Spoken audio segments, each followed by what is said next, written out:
வணக்கம். தமிழ் ஆஸ்ட்ரோலைஃப் சேனல் பார்வையாளர்களுக்கு என்னுடைய மனமார்ந்த நன்றி. 2026 புத்தாண்டு ராசி பலன்கள். நீங்கள் எந்த ராசி, எந்த நட்சத்திரம், எந்த வயசில் இருக்கிறீங்க, அந்த வயசுக்கு என்ன தசை நடக்குது, அதாவது 16 வயசுலேருந்து 95 வயசு வரைக்கும் உங்களுக்கு என்ன தசாபுத்தி நடக்குதோ அந்த தசாபுத்தி நடக்கக்கூடிய கிரகத்துக்கு இந்த 2026 கோச்சார கிரகங்கள் என்ன மாதிரியான பலன்களை கொடுக்கும், 12 ராசிகளில் இருக்கக்கூடிய ஒவ்வொரு வயதினருக்கும் தனித்தனி தசாபுத்தி பலன்களாக கணித்திருக்கிறேன். உங்களுக்கு என்ன தசாபுத்தி நடக்குது அப்படிங்கிறத எனக்கு கமெண்ட் செக்ஷனில் பதிவு பண்ணுங்க. மீனராசி, புதன் தசை. மீனராசிக்கு புதன் தசை எப்படி இருக்கும்?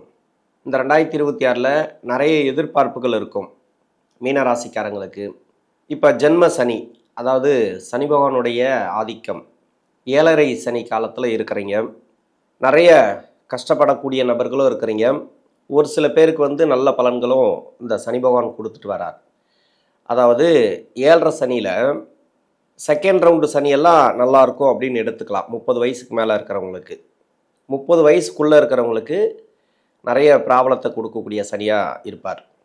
அதுலேயும் விதிவிலக்கு உண்டு, எல்லாருக்குமே சொல்ல முடியாது. உங்கள் பிறப்பு ஜாதகத்தில் 12ஆம் இடம், ஜென்ம ராசி 2ஆம் இடம், இது மாதிரி இடங்களில் இருக்கக்கூடிய சனி அவ்வளவா கெடுபலன்களை கொடுக்க மாட்டார். ஏன்னா ஒரு 27 வயசில் 26 வயசில் ஒரு 7.5 சனி ஆரம்பிச்சிடும் இவங்களுக்கு. அந்த வயசில் ஆரம்பிக்கும்போது தசாபுத்தி அப்படின்னு ஒன்று இருக்கு இல்லையா, இது அவயோக தசையாக இருந்ததுனாக்கா நிறைய ப்ராப்ளத்தை கொடுக்கும். யோக தசையாக இருந்ததுனாக்கா நல்ல மாற்றங்களை கொடுக்கும். அதுலேயும் இது புதன் தசை அப்படிங்கிறது சனி பகவானுக்கு நட்பு கிரக தசை. நட்பு கிரக தசைனாக்கா சனியுடைய வீட்டுக்கு புதன் நன்மை செய்வார், புதனுடைய வீட்டுக்கு சனி நன்மை செய்வார். இப்போ புதனுடைய லக்னமாக வந்தவங்களுக்கு புதன் தசை நடக்குதுனாக்கா நிறைய மாற்றங்களை கொடுப்பார் இந்த சனி பகவான். அப்படி இருக்கும்போது இந்த மீன ராசியில் எந்த வயசில் இந்த புதன் தசை அப்படிங்கிறது வரும்? குறுகிய இளம் வயது காலகட்டத்தில் இந்த புதன் தசை அப்படிங்கிறது வரும். 3 நட்சத்திரங்கள், பூரட்டாதி நட்சத்திரம் 4ஆம் பாதம், உத்திரட்டாதி நட்சத்திரம் முழுமையான 4 பாதங்களை கொண்டது, ரேவதி நட்சத்திரம் முழுமையான 4 பாதங்களை கொண்டது. இது பூரட்டாதி நட்சத்திரக்காரர்களுக்கு தசாபுத்தி இருப்புகள் பார்த்தீங்கன்னாக்கா 4 வருடங்கள் தான் இருக்கும். அதில் 3 வருடங்கள் எடுத்துட்டா கூட 3 + 19 சனி பகவான் தசை 22 வயசுலேருந்து 39 வயசு வரைக்கும் இந்த புதன் மகாதசை அப்படிங்கிறது வரும். உத்திரட்டாதி நட்சத்திரக்காரர்களுக்கு முதல் பாதத்தில் இருந்தீங்கன்னு வச்சிங்களேன், 17 வருடங்கள் தசாபுத்தி இருப்புகள் எடுத்துட்டால் பிறகு 17 வருடங்கள் புதன் தசை, அதாவது சனி தசை 17 வருடங்கள் தசாபுத்தி இருப்புகள் இருக்குன்னாக்கா உத்திரட்டாதிக்காரர்களுக்கு முதல் பாதத்தில் இருப்புகள் எடுத்துப்போம். பொதுவாக ஒரு சில பேருக்கு 18 வருடம் இருக்கலாம், ஒரு சில பேருக்கு 14, 15 கூட இருக்கலாம். அப்படி இருக்கிறவங்களுக்கு அதன் பிறகு இப்போ 17 அப்படின்னாக்கா 17 + 17 34 வயசு வரைக்கும் இந்த புதன் மகாதசை அப்படிங்கிறது வரும். இப்போ 2ஆம் பாதம் இல்லைனா 3ஆம் பாதம் சென்ற பகுதியில் ஒரு 10 வருட தசாபுத்தி இருப்புகள் எடுத்துப்போம். 10 + 17 27 வயசு வரைக்கும் இந்த புதன் மகாதசை அப்படிங்கிறது வரும். அதாவது 10 வருட தசாபுத்தி இருப்பு இருக்கிறவங்களுக்கு 4ஆம் பாதத்தில் இருந்தீங்கன்னாக்கா இப்போ முடிவு ஸ்டேஜில் இருப்பீங்க. ஒரு 2 வருட தசாபுத்தி இருப்பு இருக்கலாம், இல்லை 1 வருடம் இருக்கலாம், இல்லை 3 வருடம் 4 வருடம் கூட இருக்கலாம். இப்போ 3 வருடம் வச்சிங்களேன், 3 + 17 20 வயசு வரைக்கும் இந்த புதன் மகாதசை அப்படிங்கிறது வரும் உத்திரட்டாதிக்காரர்களுக்கு. ரேவதி நட்சத்திரக்காரர்களுக்கு பிறப்பு தசையே புதன் மகாதசை தான். அதாவது தசாபுத்தி இருப்புக்கள் 16 வருடங்கள் 15 வருடங்கள், முதல் பாதத்தில் இருந்தீங்கன்னாக்கா 14 இல்லைனா 15 அது மாதிரி இருக்கலாம். 2ஆம் பாதம் அப்படி இல்லை 3ஆம் பாதத்தில் வந்தீங்கன்னாக்கா ஒரு 10 வருடம் 8 வருடம் கூட இருக்கலாம். அது 8 வயசு வரைக்கும் புதன் தசை அப்படிங்கிறது வரும். கடைசி அதாவது 4ஆம் பாதத்தில் இருந்தீங்கன்னு வச்சிங்களேன், இப்போ 3 வருடம் இருக்கும், ஒரு சில பேருக்கு 2 வருடம் இருக்கும். அது மாதிரி 2 வயசு வரைக்கும் இல்லை 3 வயசு வரைக்கும் அந்த புதன் மகாதசை அப்படிங்கிறது முடிவுக்கு வந்துடும். இப்போ புதன் தசை அப்படிங்கிறது ஜென்ம சனி காலத்தில் எப்படி இருக்கும்? இந்த 2026 உங்களுக்கு நிறைய எதிர்பார்ப்புகள் நிறைய இருக்குது. என்னதான் இருந்தாலும் படிக்கிற காலகட்டத்திலேருந்து நம்ம சொன்னோம்னா உங்களுக்கு ஈஸியாக புரியும். 16 வயசுலேருந்து ஒரு 20-22 வயசு வரைக்கும் ஒரு பார்ட்டு, 22க்கு பிறகு 39 வரைக்கும். இது உத்திரட்டாதி நட்சத்திரம் முதல் பாதம் இல்லைனா 2ஆம் பாதம் அவங்களுக்கெல்லாம் இது ஈஸியாக பொருந்தி வரும் படிக்கிற காலகட்டத்தில். பூரட்டாதிக்கு படித்து முடித்த பிறகு அந்த 22 வயசுக்கு மேலே தான் 39 வயசு வரைக்கும் அந்த புதன் தசை அப்படிங்கிறது வருது. படிப்பு அப்படிங்கிறது ரொம்ப முக்கியமானது. ஏன்னா ஜென்ம சனி போயிட்டுருக்கு. இப்போ நீங்கள் நிறைய மன உளைச்சல்ல இருக்கலாம், நிறைய கஷ்டத்தை அனுபவிச்சுட்டு இருக்கலாம். ஆனால் படிக்கிற காலகட்டத்தில் அந்த அளவுக்கு கூட ஒரு சில பேருக்கு இருக்காது. ஏன்னா புதன் மகாதசை அப்படிங்கிறது சனி பகவானுக்கு நட்பு கிரக தசை. இந்த ராசிக்கு 4ஆம் அதிபதினு சொல்லக்கூடியவர், 7ஆம் அதிபதினு சொல்லக்கூடியவர். இது பெருசாக கெடுபலன்களை செய்யுமா அப்படின்னாக்கா, புதனுடைய வீட்டுக்கு குரு நன்மை செய்யாது, குருடைய வீட்டுக்கு புதன் நன்மை செய்யாது. ஆக மொத்தத்தில் இது அவயோக தசம் தான் எடுத்துக்கணும். எப்படி கெடுக்கலான்னு பார்க்கும் அப்படின்னு எடுத்துக்கலாம். கண்டிப்பாக கெடுத்துரும் இந்த தசை, மோசமான தசை அப்படின்னு சொல்ல முடியாது. ஏன்னா சனி 7.5 சனியாக வரும்போது சனி பகவானுக்கு அந்த தசை அப்படிங்கிறது பகை கிரக தசையா நட்பு கிரக தசையா அப்படிங்கிறது ரொம்ப முக்கியம். இது நட்பு கிரக தசை. அப்போ ஓரளவுக்கு செய்கிற தவறுக்கு மன்னிக்கப்படலாம். அதாவது ஸ்கூல்லலாம் இவன் நல்லவனா கெட்டவனா, இவன் படிக்கிற பையனா படிக்காத பையனா அப்படின்னு பார்ப்பாங்க இல்லையா? பார்த்துட்டு தானே அந்த கேரக்டரை பார்த்து தானே மதிப்பு போடுவாங்க. அது மாதிரி ஒரு தசைக்கு கொஞ்சம் விதிவிலக்கு உண்டு இதுக்கு மட்டும். ஆனால் ரொம்ப மோசமாக பாதிக்கப்பட்ட தசையாக இருந்தால் ரொம்ப பிரச்சனையை கொடுத்துரும். ஆனால் எதுவாக இருந்தாலும் சரி, பின்னாடி வரக்கூடிய தசைகள் உங்களுக்கு சரியில்லை. அதாவது இதன் பிறகு வரக்கூடிய தசைகள் மீன ராசியில் பார்த்தீங்கன்னாக்கா கேது தசை, சுக்கிர தசை, அதன் பிறகு சூரியன், சந்திரன், இது எல்லாமே வரிசையாக பார்த்தீங்கன்னா ராசிக்கு அவயோக தசைகள், நன்மை செய்யாத தசைகள். அஷ்டமாதிபதி தசை வருது. இது ஒன்றுத்துக்கே நீங்கள் பார்க்கணும். மெயினாக இதுக்காகவே நீங்கள் இந்த வயது காலகட்டத்தில் ரொம்ப முக்கியமாக படிப்பு எடுத்துடணும். எந்த அளவுக்கு முடியுமோ அந்த அளவுக்கு படிச்சிடணும். எவ்வளோ உங்களால் முடியுமோ படிப்பு சம்மந்தமாக அத்தனை தேடல்களும் கையில் வச்சுருக்கணும். அப்போ தான் உங்களுக்கு எதிர்காலம் நல்லாயிருக்கும். பின்னாடி வரக்கூடிய அவயோக தசைகள், யோக தசையாக கூட இருக்கலாம். நிறைய பேருக்கு எல்லாருக்குமே கெடுத்துரும் அப்படின்னு சொல்ல முடியாது. சுக்கிரன் அந்த யோக தசையாக இருந்தாலும் நல்ல யோகத்தை கொடுக்கும். அவயோக தசையாக இருந்தால் கூட கஷ்டங்கிறது கம்மியாக கொடுக்கும். அதனால் படிப்பு ரொம்ப முக்கியமானது இந்த வயசில். என்னை பொறுத்த வரைக்கும் உங்களுக்கு பின்னாடி நேரம் சரியில்லை அப்படின்னாக்கா, அதாவது உங்கள் ஜாதக கட்டத்தில் ஒரு சில கிரகங்கள் சரியில்லைன்னாக்கா இந்த வயசில் காலவாரி விட்டுரும். டோட்டலாக படிப்பு இல்லைனா ஒரு ரூட்டை மாற்றி விட்டுரும். அதனால் படிக்கிற வேலையை பாருங்கள் கரெக்டாக.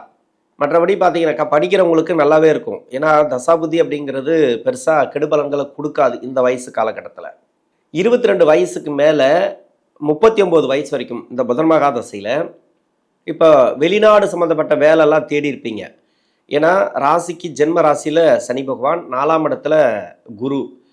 வேலையை தேடி அலைஞ்சிருந்தாலும் சரி, நீங்கள் வேலையில் ஒரு இடத்துல போய் செட்டில் ஆகிருந்தாலும் சரி, வேலை மாற்றங்கள் உண்டு. ஓரளவுக்கு தான், அது கூட பெரும்பாலும் பார்த்தீங்கன்னாக்கா இந்த புதன் தசை இந்த ராசிக்கு 4ஆம் அதிபதினு சொல்லக்கூடியவர் வேற லக்கணமாக இருந்து அந்த லக்கணத்துக்கு 4ஆம் அதிபதினு சொல்லக்கூடிய கிரகம் உங்களுக்கு நல்ல இடத்துல இல்லைன்னா 4ஆம் வீட்டில் சுப கிரகங்கள் இருந்துச்சுன்னா உங்கள் சுய ஜாதகத்தில், இப்போ இந்த ராசிக்கு கூட இந்த 4ஆம் இடம் அப்படின்னு சொல்லக்கூடிய புதனோட வீட்டில் சுப கிரகம் இருந்துச்சுன்னா உங்களுக்கு வேலையில் அசைக்கவே முடியாது. உங்களுக்கு வேலை இருந்துகிட்டே இருக்கும். நல்ல வேலை வாய்ப்பு, அது மாதிரி நல்ல ஒரு பொசிஷனில் இப்போ உட்காருவீங்க. கவர்மெண்ட் வேலை, அது மாதிரி இல்லை ஐடி துறையில் இருந்தால் கூட பெரிய ஒரு சம்பளத்தில் உட்கார்றது. நீங்கள் எங்கே இருந்தாலும் சரி, அதாவது ஐடி துறை தான் சம்பளம் வரக்கூடிய துறைன்னு கிடையாது, நிறைய இருக்குது. அத்தனை துறைகள்லேயும் நீங்கள் படித்த படிப்புக்கு ஏற்ற மாதிரி ஒரு நல்ல இடத்துல நல்ல ஒரு வேலை கிடைக்க வாய்ப்பு இருக்குது. ஜென்ம சனியில் கெடுக்கு அப்படின்னு சொல்ல முடியாது, ஒரு சிலருக்கு கொடுக்கும். அதாவது இது மாதிரி 4ஆம் இடத்துல இது மாதிரி கிரகங்கள் சுப கிரகங்கள் இருந்தால், இப்போ சுப கிரகமே இருந்து 5ஆம் இடத்துக்கு போகிறார் குரு, ஒரு சில மாற்றங்களை கொடுக்கலாம். என்னை பொறுத்த வரைக்கும் முயற்சிகளை அதிகமாக போடுங்க. உங்களுக்கு புதன் தசை அப்படிங்கிறது சரியில்லைன்ற பட்சத்தில் இந்த இடத்துல கொஞ்சம் ப்ராப்ளத்தை கொடுக்கும், நிறைய தடைகளை கொடுக்கும். ஏன்னா ஜென்ம சனி வரும்போது சனி பகவான் பார்க்கக்கூடிய இடத்துல தசா நடத்தக்கூடிய கிரகங்கள், அப்படி இல்லைனாக்கா புத்தி நடத்தக்கூடிய கிரகங்கள், அதாவது புதன் தசையில் புத்தி நடத்தக்கூடிய கிரகங்கள் சனி பகவானுக்கு பகை கிரகங்களாக இருந்துச்சுன்னா நிறைய தடைகளை கொடுக்கும், வேலையே சரியாக அமையாது. அப்படி இல்லை, பகை கிரகங்கள் இல்லை, சுப கிரகங்கள் இருக்குது அப்படின்னாக்கா உங்களுக்கு வேலை கிடைச்சிரும். வேலையிலையும் ப்ரொமோஷன் கிடைக்கும். ஒரு சில பேர் வேலையில் நல்லா இருப்பாங்க, ப்ரொமோஷன்லாம் நல்லா இருப்பாங்க. ஆனால் பார்த்தீங்கன்னாக்கா மீன ராசிக்கு ரொம்ப கஷ்டம் அப்படின்னு நான் சொல்கிறேன். இப்போ நானே சொல்கிறேன்னு வச்சிங்களேன், இல்லை வேறு யாருன்னா சொல்கிறாங்கன்னா என்னங்க பயங்காட்டிகிட்டு இருக்காங்க, நல்லா தானே போயிட்டுருக்கு அப்படின்னு நினைப்பீங்க. அது உங்கள் சுய ஜாதகத்தை பொறுத்து, சனி பகவான் அமர்ந்த இடத்த பொறுத்து. சனி உங்களுக்கு பாதிக்கப்படலைன்னா ஜென்ம சனி அப்படிங்கிறது பெருசாக பாதிக்காது உங்கள் சுய ஜாதகத்தில். இப்போ வேலை ரீதியாக முயற்சி பண்ணக்கூடியவர்களுக்கு இப்போ வெளிநாடு சம்மந்தப்பட்ட வேலை தேடினீங்கன்னா கண்டிப்பாக கிடைக்கும். எப்படி பார்த்தாலும் வெளியே துரத்தி விட்ருவோம். அதாவது ரொம்ப லாங்கில் போக வைக்கும். இங்கே இருந்தால் கூட லாங்கில் போய் வேலை பார்க்க வைக்கும். அதிகபட்சமாக அலைச்சல் அதிகமாக கொடுக்கும் இந்த காலங்கள். புதன் தசை உங்களுக்கு கெடுபலன்களை கொடுக்குது, ரொம்ப கஷ்டத்தை கொடுக்குது அப்படின்னா உங்கள் சுய ஜாதகத்தில் சரியில்லை. இப்போ வேலை அமையலை, வேலை சரியில்லை, மற்றபடி நினைக்கிறது எதுவுமே சரியில்லை. வேலையில் வந்து நிறைய சிக்கலை கொடுக்கும். அதாவது எதிரிகளை உருவாக்கி விட்டுரும், எதிர்ப்புகள் அதிகமாக கொடுக்கும், உங்களை பற்றி அதிகமாக போட்டு கொடுத்துனே இருப்பாங்க, வேலையில் இருக்க விட மாட்டாங்க. இது மாதிரி நிறைய கெடுபலன்கள் இந்த புதன் தசையில் கொடுக்கும். அதாவது புரட்டாதி நட்சத்திரக்காரர்களுக்கு இது வரும் இந்த வேலை செய்யக்கூடிய காலத்தில். திருமணத்துக்காக முயற்சி பண்ணுறீங்கன்னா உங்கள் ராசிக்கு வந்து, அதாவது உங்கள் சுய ஜாதகத்தில் 12 ஜென்ம சனி, அப்படி இல்லைனாக்கா ராசிக்கு 2ஆம் இடத்துல, அதாவது உங்கள் சுய ஜாதகத்தில் இருக்கக்கூடிய சனி இப்போ திருமணத்தை கொடுத்துருவார். இந்த வயசு காலகட்டத்தில் அழகாக திருமணத்தை கொடுக்கும். எந்த வயசில் வேணாலும் திருமணம் நடக்கும். அது எப்போன்னு சொல்ல முடியாது. அதாவது 22லேருந்து 31க்குள்ளே இருக்கிறவங்களுக்கு இந்த ஆண்டில் திருமணம். 11ஆம் இடம், 12ஆம் இடம், ஜென்ம சனி, ராசிக்கு 2, இந்த 4 கட்டத்தில் இருக்கிறவங்களுக்கு கன்ஃபார்மாக இந்த வயசில் உங்களுக்கு ஜென்ம சனியில் கூட திருமணத்தை கொடுத்துரும். லவ் மேரேஜ் அப்படி இல்லைனாக்கா ஒரு நல்ல ஒரு வரனை அமைஞ்சு திருமணம் பண்ணுறது அது மாதிரி கொடுக்கும். அதே மாதிரி உங்கள் சுய ஜாதகத்தில் வந்து குரு வக்கரமாக இல்லைன்னா தான் அது கன்ஃபார்மாக நடக்கும். குரு வக்கரமாக இருந்தால் அது நடக்கிறதுக்கு வாய்ப்பு இல்லை. அது உங்கள் சுய ஜாதகத்தை சொல்லணும். இன்னொரு விஷயம் என்னன்னாக்கா, லவ் அப்படிங்கிற ஒரு பிரச்சனைகள்லாம் நிறைய இருக்கும். இதில் நிறைய பேருக்கு பிரேக்கப் ஆகும். இன்னொன்று வந்து பார்த்தீங்கன்னாக்கா புதுசு புதுசாக தொடர்புகள் வரும். அந்த தொடர்புகள் வந்து தவறான தொடர்புகளாக இருக்குது. இது மூலிமா நிறைய மன உளைச்சல்களை இந்த காலகட்டங்களில் பார்க்கலாம். எதுவும் நிலைக்காது. இங்கே இருக்கிற லவ் வந்து எதுவுமே நிலைக்காது. உடனே பிரேக்கப் ஆகிடும்னு வச்சுங்களேன். 7.5 சனியில் வரக்கூடிய லவ்வுக்கு வந்து எப்போவுமே ஆயுள் கம்மி. அந்த 7.5 சனியிலே முடிஞ்சிடும். அது நிறைய பேருக்கு நீங்கள் பார்க்கலாம். அதிகபட்சமாக வந்து 7.5 சனி முடிஞ்ச பிறகு தான் உங்களுக்கு நிறைய திருமண வாய்ப்புகள் உண்டு. இப்போ கணவன் மனைவிக்குள்ளே கருத்து வேறுபாடுகள் இருந்துச்சுனாக்கா மாறக்கூடிய வாய்ப்பு இருக்குது. இப்போ வேலையில் இருக்கிறீங்க, ப்ரொமோஷன் பற்றியெல்லாம் நான் சொல்லிட்டேன், வேலையை பற்றியெல்லாம் நான் சொல்லிட்டேன். இன்னொன்று, தொழிலில் இருக்கக்கூடிய நபர்கள் கொஞ்சம் கவனமாக இருக்கணும். தொழிலில் இருக்கிறவங்க பார்த்தீங்கன்னா நிறைய பேருக்கு வந்து வரக்கூடிய கான்டாக்டு தப்பான கான்டாக்ட் வரும். இப்போ வந்து நிறைய பேர்கிட்ட நீங்கள் கான்டாக்ட் பண்ணி ஆகணும். ரொட்டேஷனில் வந்து பணம் ரொட்டேஷன் போயிட்டே இருக்கும். இதில் எங்கே போய் லாக் ஆகும், எங்கே போய் பிரச்சனை வரும்னு சொல்ல முடியாது. அது மாதிரி இப்போ சனி பார்க்கக்கூடிய இடத்துல செவ்வாய் இருந்துச்சுனாக்கா, இல்லைனா செவ்வாய் கேது இணைவு, அதே மாதிரி கேது கூட இணைஞ்ச கிரகத்தை பார்த்துச்சுனாக்கா, அது மாதிரி இருக்கக்கூடிய நபர்களுக்கெல்லாம் பார்த்தீங்கன்னாக்கா இப்போ மணி லாக் ஆகும், மன உளைச்சல் அதிகமாகும். ஏன்னா சனிக்கும் கேதுக்கும் அந்தளவுக்கு பகை கிரகங்கள், நிறைய பகை. ஏன்னா சனி பார்க்கக்கூடிய இடத்துல அந்த கேது பகவான் இருந்தாலோ, இல்லை கேது பகவானுக்கு வீடு கொடுத்த கிரகம் இருந்தாலோ, உங்கள் சுய ஜாதகத்தில் கொஞ்சம் கவனமாக இருக்கணும். பண விஷயத்தில் கொஞ்சம் கவனமாக இருக்கணும். இது புதன் தசையில் இருக்கிறவங்களுக்கு. அதில் புரட்டாதி நட்சத்திரக்காரர்களுக்கு தொழில் பண்ணுறீங்கன்னாவே கொஞ்சம் கவனமாக இருங்க. ஏன்னா இது வந்து குருவுடைய நட்சத்திரம், இல்லைன்னு சொல்ல நன்மை செய்யும் அப்படின்னு சொல்ல முடியாது. இந்த வயது காலகட்டத்தில் அவயோக தசைகள் இருந்துச்சுனாக்கா நிறைய கஷ்டத்தை கொடுத்துரும். உங்கள் சுய ஜாதகத்தில் இந்த அவயோக தசைங்கிறது இருக்கு இல்லையா, இது லக்ன யோகராக இருந்தால் சிறப்பு. லக்ன அவயோகராக வந்தால் ராசிக்கு 3, 6, 10, 11 இருந்து தசை பண்ணிச்சுன்னா உங்களுக்கு நல்ல மாற்றங்களை கொடுக்கும். மற்றபடி வேறு எங்கே இருந்தாலும் இது கஷ்டத்தை தான் கொடுக்கும். கொஞ்சம் பார்த்து தொழில் பண்ணுங்கள், கவனமாக தொழில் பண்ணுங்கள். மற்றபடி பார்த்தீங்கன்னாக்கா மனசு ரீதியாக இருக்கக்கூடிய ப்ராப்ளமெல்லாம் கொஞ்சம் சால்வ் ஆகிறதுக்கான வாய்ப்புகள் அதிகமாக இருக்குது. இந்த மீன ராசியில் இருக்கக்கூடிய புரட்டாதி நட்சத்திரக்காரர்களுக்கும் உத்திரட்டாதி 1, 2 பாதங்களில் இருக்கிறவங்களுக்கு இந்த புதன் தசை அப்படிங்கிறது நல்ல மாற்றங்களை கன்ஃபார்மாக கொடுக்கும். நன்றி.